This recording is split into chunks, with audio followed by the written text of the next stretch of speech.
Politistationen i Lego, nede i Rødby, den der ligger nede ved færgerne.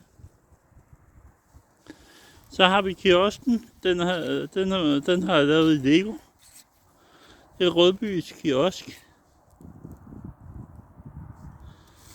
Så går vi over på den anden side, så har vi hotellet. Der er også ligger nede i Rødby.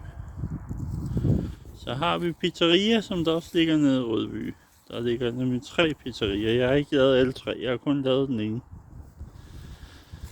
Så har vi en kiosk, en anden kiosk, som der sætter chips og sådan alt muligt andet. Det er en ny kiosk, der er lavet.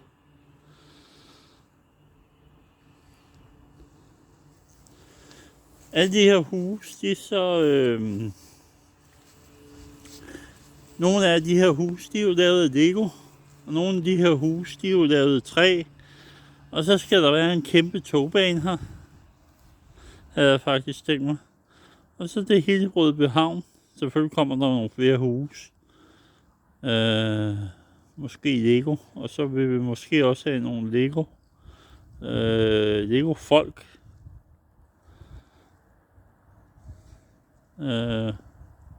Det er sådan, det ser ud indtil videre.